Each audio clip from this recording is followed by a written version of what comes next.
नमस्कार, मैं शुभम आपके लिए L4 L5 डिस्क बल्ज पर एक कंप्लीट वीडियो लेकर आया हूं।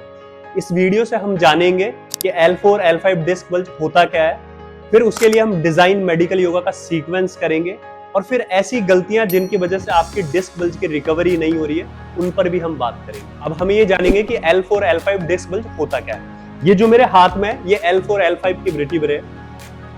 ये आप ऊपर की वर्टेब्रा है, ये नीचे की वर्टेब्रा है। इसके बीच में जो आपको दिखाई दे रहा है ये डिस्क है। ये एक जेली टाइप होती है, अगर आप हाथ में लेंगे तो ये दबेगी। आपको जो पीछे की ओर हड्डियों का उभार दिख रहा है ये स्पाइनस प्रोसेस है। ये जो आपको येलो कलर की दिखाई दे रही है ये स्पाइनल कोड है जो स्पाइन के पीछे से गुजरती है। अब इससे क्या है, ये जो छोटी छोटी नर्व दिखाई दे रही है स्पाइनल कोड से निकलने वाली नर्व होती है। अब क्या होता है कि जब आप ऐसा कोई काम करते हैं जिसमें आप लंबी देर के लिए बैठे रहते हैं या फिर लंबी देर के लिए खड़े रहते हैं या फिर आप हैवी लिफ्टिंग करते हैं या फिर बढ़ती हुई एज के साथ आपकी जो ये दोनों वर्टेब्रा है इनके ऊपर प्रेशर पड़ने की वजह से ये जो डिस्क है इसका डीजनरेशन होता है। डीजनरेशन के बाद में क्या होता है, और अगर इस पर प्रेशर बढ़ता है तो ये डिस्क जो प्रेशर की वजह से बाहर की ओर निकलती है और बाहर की ओर निकलने के कारण जो यहाँ से ये जो नर्व आपको दिखाई दे रही है इसको पिंच करती है।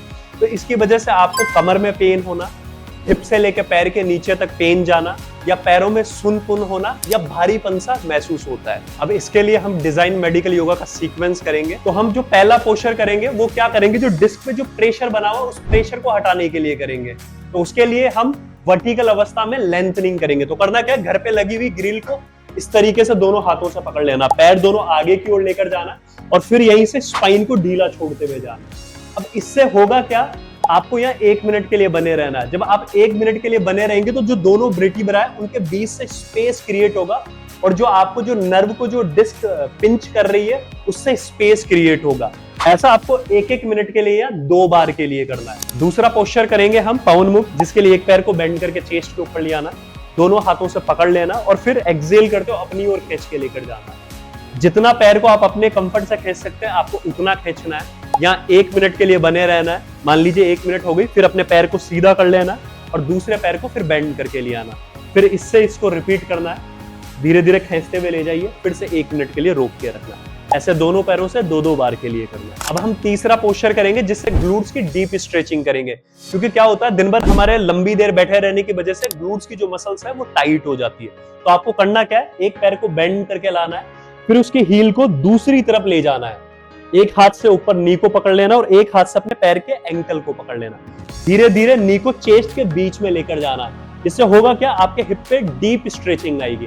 कोशिश करना है यहाँ 1 से 1.5 मिनट के लिए बने रहना है। फिर अपने पैर को सीधा कर लेना है और यहीं से दूसरे वाले पैर से करना है, इसी को वापस रिपीट। ऐसा दोनों पैरों से 2-2 बार के लिए करना है और 1-1 मिनट के लिए बने रहना है। जितना लाभ लंबी देर के लिए करेंगे उससे आपकी हिप की डीप स्ट्रेचिंग होगी और आपकी रिकवरी फास्टर होगी। अभी हमने जो 3 पोस्चर किए उसमें सबसे पहला हमने पोस्चर किया जहां हमने स्पाइन को लेंथ देके डिस्क से प्रेशर को हटाया। दूसरा हमने पोस्चर किया जिसमें हमने हिप्स की थोड़ी बेसिक स्ट्रेचिंग करी और तीसरे में हमने हिप की डीप स्ट्रेचिंग करी। अब हम जो अगले पोस्चर करेंगे जिसमें हम हैमस्ट्रिंग की स्ट्रेचिंग करेंगे और फिर हम काफ की स्ट्रेचिंग करेंगे, क्योंकि बहुत बार बैक पेन होने का कारण आपकी हैमस्ट्रिंग मसल्स का टाइट होना है। तो उसके लिए आपको एक जने का सपोर्ट चाहिए होगा। तो करना क्या है, एक पैर को बेंड करके चेस्ट पे ले जाना है, एक हाथ से हील को पकड़ लेना और दूसरे वाले हाथ को घुटने के पीछे की ओर ले जाना। पहले नी को चेस्ट की ओर लेकर जाना, फिर दूसरे वाले हाथ से हील को ऊपर की ओर पुश करना। पूछ लेना, जितना कंफर्टेबल स्ट्रेच हो वहां रोक देना। कोशिश करना 1 से 2 मिनट यहाँ रोक के रखना। इससे क्या होगा, जो आपकी ग्रुप ऑफ हैमस्ट्रिंग है उनकी स्ट्रेचिंग होगी, यहां से टाइटनेस दूर होगी तो हिप से आपको आराम और जो आपके लोअर बैक पे जो प्रेशर बना हुआ रहता है वह हटेगा। हैमस्ट्रिंग की स्ट्रेचिंग करने के बाद में अब हम हमारी काफ मसल्स की स्ट्रेचिंग करेंगे। तो करना क्या, एक पैर के पंजे को इस तरीके से दीवार पे रख लेना, दूसरा पैर 1 फीट पीछे रखना। अब यहीं से पैर की एडी को ऊपर उठाना। इससे होगा क्या, आपकी जो पिंडली है वहां स्ट्रेच आएगा। 1 मिनट के लिए इसमें बने रहना है और दोनों पैरों से 1-1 मिनट के लिए इसका अभ्यास 2-2 बार के लिए करना। हमारा लास्ट पोस्चर है जिसके लिए आपको करना क्या, सामने एक चेयर रख लेना और उस पे इस तरीके से पैर रख लेना, हिप और नी को एक लाइन में रखना है। यहाँ करना क्या है, आपको 15 से 20 मिनट के लिए बने रहना है, क्योंकि जब आप पैर ऊपर रखते हैं तो आपका जो कमर का निचला हिस्सा है वो नीचे लग जाता है। इससे लोअर बैक और आपके स्पाइनल जॉइंट को आराम मिलता है। क्योंकि दिन भर खड़े रहने से कमर पे प्रेशर बना हुआ रहता है और जब आप सीधा लेटते भी हैं तो आपका लोअर बैक ऊपर उठ जाता है। इससे कमर की मांसपेशियों को आराम मिलेगा। अब हम ऐसी गलतियां जानेंगे जिसकी वजह से हमारी डिस्क बल्ज ठीक नहीं हो रही और बार बार में हमारा पेन बढ़ते हुए जा रहा है। अब ज्यादातर लोग क्या करते हैं, चेयर पे इस तरीके से आगे की ओर झुक के बैठे हुए रहते हैं।